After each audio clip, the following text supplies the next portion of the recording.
to talk about the multicultural and multilingual classroom. So what do you mean by that? So let's define first what is the multilingual classroom. Ang multilingual classroom, ito ay isang klase kung saan ang mga estudyante ay may alam na higit sa isang wika. Kasama na dito yung mga batang galing sa ibang bansa. Ang multicultural classroom naman, ito ay ang isang klase na tinatanggap ang pagkakaiba. Dahil sa loob ng klase ay di maiiwasan na may pagkakaiba tayo ng mga kultura na nakasanayan. At sinasama din dito ang mga idea, paniniwala at mga tao mula sa iba't ibang bansa at kultura. So ngayon, ating pag-aralan ang mga importance of multicultural classroom. Multicultural classroom, teaching and multicultural and multilingual classroom.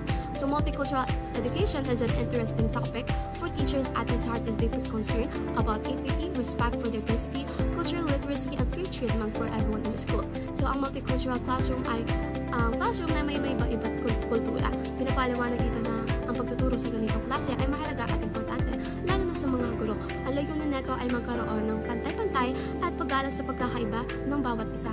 Dahil kung alam mo ang estudyante ay may ibang kultura, magkakaroon tayo ng patas sa pagtatrato sa lahat ng loob ng paaralan. Ngayong araw is about sa multicultural classroom. Ang multicultural classroom is ito yung may iba't ibang kultura sa loob ng klase. And meron din siyang strategy na pwedeng gamitin ng mga guro para mas maging bukas at mas maging magalang yung pagkakaiba-iba ng mga mag-aaral. Ang una nito is ang content integration. Ang content integration is, ang ibig sabihin nito, sinasama yung iba't ibang asignatura, ang mga kaugalian, tradisyon, kasaysayan, at yung pagpapahalaga sa iba't ibang kultura. Ang halimbawa nito is sa aralin sa kasaysayan, hindi lang iisa yung tatalakayin, kundi meron ding iba't ibang pananaw na mula sa iba't ibang kultura. Ang pangalawa naman is cultural immersion. Ang cultural immersion is dito naman inilulubog yung mga estudyante sa iba't ibang kultura para maranasan at makita nila mismo ang pamumuhay, kaugalian at papahalaga ng ibang tao. Sa ganitong paraan, mas magkakaroon sila ng mas malalim na pangunawa sa pagkakaiba-iba. Ang pangatlo naman ay ang celebrating cultural diversity. Dito is katulad nito, yung ginagawa natin tuwing UN Month o Linggo ng Wika. Dito ipinagdiriwang natin yung mga iba't ibang sining, kultura, tulad ng sayaw, musika, panitikan at yung mga kasuotan. Pang-apat ay cultural responsive pedagogy. Teachers' pedagogical methods, approaches, and techniques that respect cultural values, cultural mindset, and cultural practices of the learners. Dito ay mayroong pagtuturong may respeto sa iba't ibang kultura at paniniwala ng mga estudyante upang mas madama nila na tanggap sila at mas mapadali ang pagkatuto. Panglima ay teaching local culture. Teachers will introduce local culture to students through lectures, fora, and symposia. Dito naman ay ang pagtuturo ng tradisyon at kaugalian sa isang komunidad upang mas mahalin at pahalagahan ng isang estudyante ang kanilang pinagmulan. At ang panghuli ay ang multicultural classroom. The Philippines is also a home of various indigenous groups.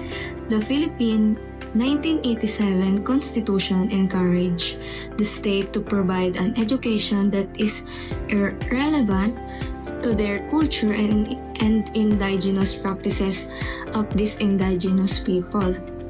Pawilen 2013 identified several approaches that can be used to integrated indigenous knowledge in the curriculum. Ito naman ay pagsasama-sama ng kultura ng mga katutubo sa aralin upang itaguyod ang respeto, pagkakaunawaan, at pagkakaisa sa kabila ng pagkakaiba. Move forward to the real-life story model. Real-life story model, indigenous knowledge is embedded in the daily life experience of the young children as they grow up. They live and grow in a society where indigenous knowledge is interwoven in the lives of the people. So, ang real-life story model, sinasabi dito na ang kalaman ng mga katutubo ay bahagi na ng kanilang pang-araw-araw na buhay ng mga bata habang sila ay lumalaki. Ang mga kalaman na ito ay nakahalo na sa kanilang pamumuhay at sa kanilang komunidad. So number 2 is the problem-based approach. Learners are exposed to different lessons and problem solving. By doing problem solving activities, the learners are exposed to some practical situations or issues that important to them and to their community. So ang pangalawa naman ay ang problem-based approach. So dito naman ang mga mag-aaral ay tinuturuan kung paano lutusin ang mga problema sa pamamagitan ng mga gawain. Natututo sila sa mga totoong sitwasyon na mahalaga para sa kanila at sa kanilang lugar. So, we proceed to number 3, which is inviting local folks and community leader as resource person in school. This will allow community leaders and elders to share their knowledge and wisdom to these students. Pinapakita po dito na sa ganitong paraan, nabibigyan tayo ng pagkakataon o yung mas nakatanda sa atin, nabibigyan tayo ng pagkakataon para ma-share ang ating knowledge sa mga students. Nakakatulong ito para mas maunawaan ng mga estudyante kung ano yung kultura, tradisyon na karanasan sa isang komunidad. So, number 4 is developing instructional materials for teaching indigenous knowledge. Teachers can develop modules, worship, and learning kits that will help introduce local history, community values, and indigenous knowledge for the community learners. Dito naman po sa number 4 is maaari pong gumawa ng module ang ating mga guro para mas makilala pa po natin yung local na kasaysayan at pagpapahalaga natin sa komunidad.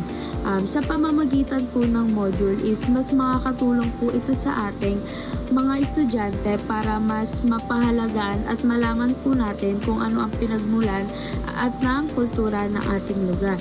Para mas malaman po natin kung ano ba, saan ba po ba nagsimula to, saan ba nagsimula yung ganyan, para mas maano po yung knowledge natin about sa ating lugar. Alaga na pag-aralan natin at matutunan natin ang multicultural and multilingual classroom bilang isang guro at magiging isang guro.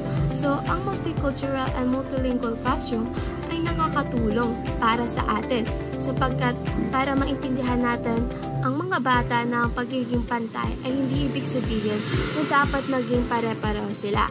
At tinutulungan din nito na mas pahalaga natin ang mga bata kahit anumang ang kultura na nakasanayan at ang wika ng kanilang kinagisnan.